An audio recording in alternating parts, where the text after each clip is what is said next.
Buenos días, ¿qué tal estamos? Espero que sigáis llevando a bien esto de la cuarentena.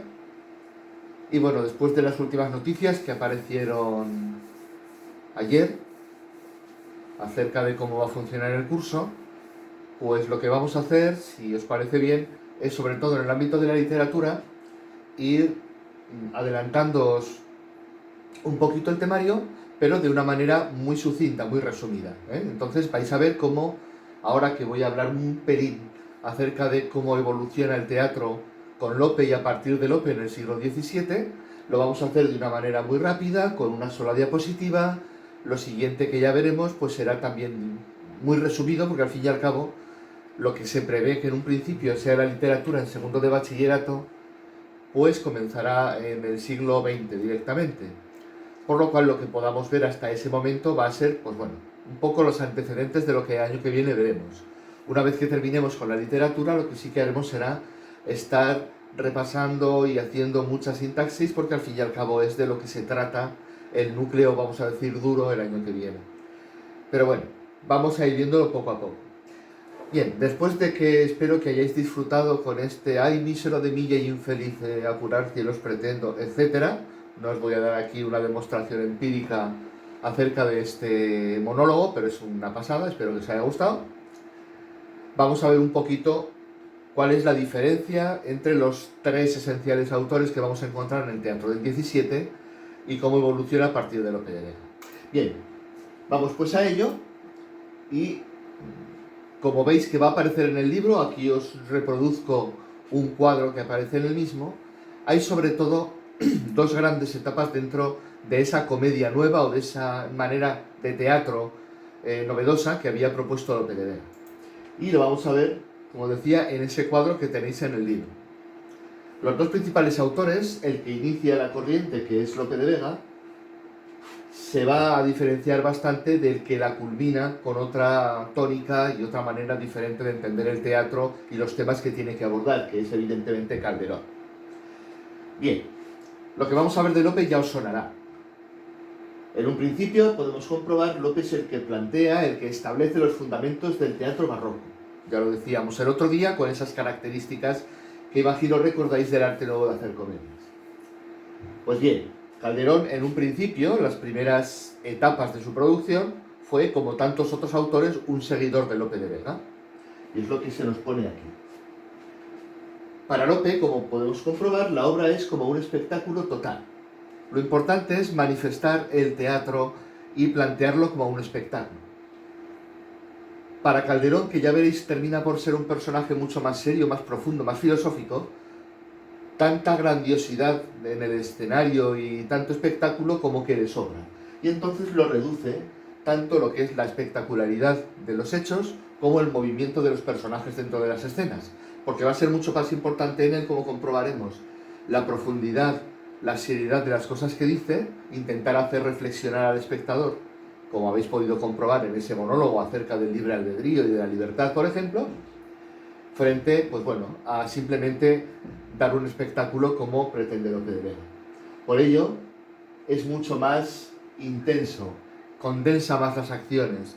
No hay muchas acciones que se vayan a producir en el mismo tiempo, sino que es una acción como muy seria y que te exige el estar mucho más atento a lo que van diciendo los personajes, porque lo que se pretende es que seamos capaces de entender qué es lo que nos quieren transmitir, en lugar de simplemente contarnos una historia y sacar una moraleja, que es un poquito por donde va Lope de Vega. Bien, ya decíamos el otro día también que para Lope la comedia tiene que ser imitación de la vida, tiene que parecerse a la vida real. En el caso de Calderón no es necesariamente así. De lo que se trata, y por eso crea un segundo estilo, de crear un teatro que sea mucho más serio, más reflexivo, más filosófico. Lo importante ya no es tanto mantener a la gente en vilo, siempre pendiente de qué es lo que va a pasar, sino hacerle reflexionar acerca de los problemas que él plantea. En el caso de Lope de Vega, a diferencia de Calderón, ya decíamos, lo importante de la trama en cuanto a personajes es el conjunto de los personajes y no especialmente un protagonista en el que se concentre toda la acción, mientras que en el caso de Calderón es justo lo contrario. Lo importante es un personaje central al que le ocurren cosas, que piensa cosas. Fijaos en Segismundo, dentro de ese de ese monólogo que hemos visto, y parece que toda la acción va a confluir en él. Entonces vamos a tener un número de personajes importante y un personaje central al que le ocurren muchas cosas. Bien, vamos a ir viendo las diferencias entre este primer ciclo y el segundo que está a continuación. Complejidad y cambios de acciones y situaciones. Como tiene que haber mucho movimiento en escena, tiene que ser muy entretenido, muy dinámico, muy ágil, Lope de Vega cambia continuamente de acciones, de escenarios, de situaciones. En el caso de Calderón no es así. Como todo se concentra en un personaje, no necesita estar cambiando a todas horas, sino que vamos a ver que los argumentos, las tramas, las construcciones dramáticas están mucho más trabajadas que en Lope, donde lo que verdaderamente es importante es el movimiento y la acción. En el caso de Lope nos encontramos con un arte cercano al público. Lope es populista, da a la gente lo que la gente quiere, entretenimiento, ¿vale? No les va a hacer pensar, se pueden aburrir, te pueden montar follón como sabemos. En el caso de Calderón no es así.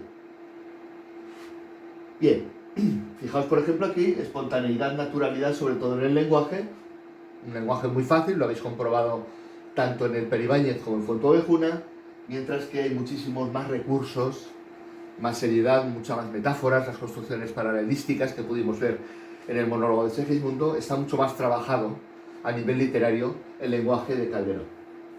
Bien, hay muchísimos elementos populares, ya hemos dicho que se trata de un arte sobre todo enfocado al entretenimiento del pueblo, mientras que en el caso de Calderón, al ser más reflexivo, más serio, parece que está dirigido a un público un poquito más elevado intelectualmente, más elitista, ¿de acuerdo? Es un arte aristocrático y de composición elegante. Y por último, algo en lo que ya hemos insistido antes. En el caso de Lope vamos a encontrar muchos personajes dentro de la escena, lo que hace que haya agilidad, se hace vistoso, y entonces, claro, si hay muchos personajes, no te puedes detener excesivamente en uno o en otro para analizarlo de una manera profunda.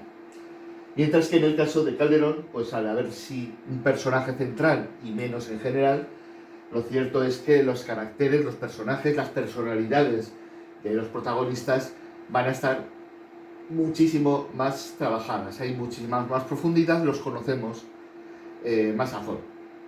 Bien, en general, porque nos hagamos una idea muy amplia, el caso de Lope de Vega es un teatro muy cercano al público, vistoso, dinámico, pasan cosas.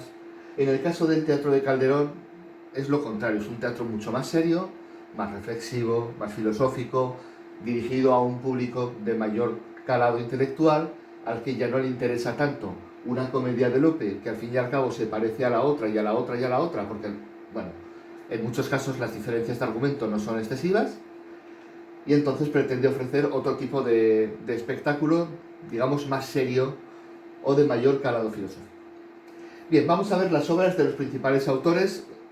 He citado unas poquitas para que tengamos algo muy básico.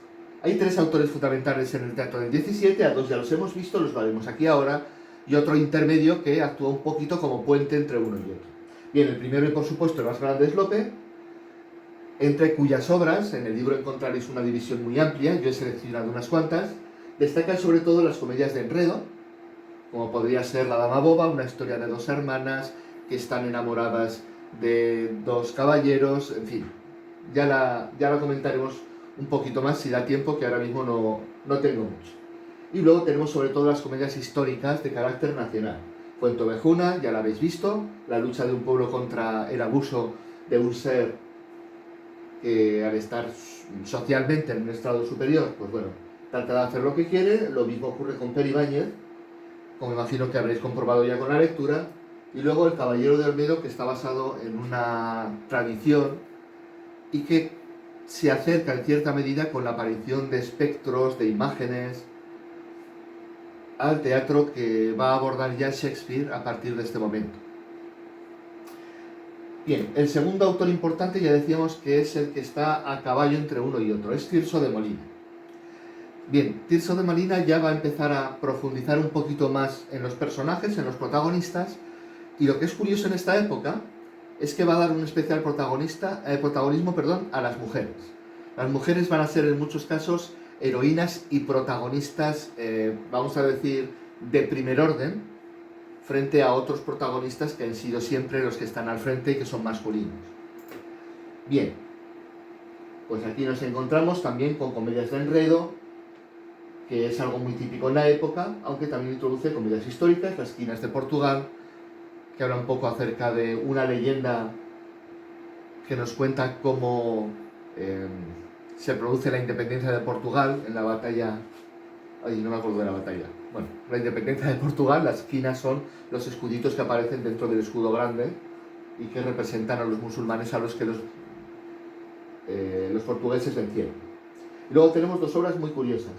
Don Gil de las Calzas Verdes, en que encontramos a una señorita que se transforma, se disfraza de caballero para ir detrás de un hombre con el que estaba prometida y que la ha abandonado por ir a buscar a otra dama, o El burlador de Sevilla, que es un poco el inicio del mito de Don Juan, ese caballero que va detrás de las damas, las conquista y después pasa de ellas, y que evidentemente va a tener una consecuencia o un castigo por ello. Bueno, ya os digo, es un poco el espacio intermedio entre uno y otro. No llega al nivel de complejidad filosófica que tiene Calderón, pero sí es evidentemente un paso adicional respecto al que tenía Lope de Vega. Y luego de Calderón pues nos vamos a encontrar igualmente comedias de capa y espada, también de enredo, luego por supuestísimo los dramas filosóficos como La vida es sueño, de la que ya habéis tenido noticia, que es, en fin, es la obra cumbre por supuesto de su producción, o dramas trágicos que también tienen que ver con comedias históricas de carácter nacional, un poquito como Fuenteovejuna o Peribáñez.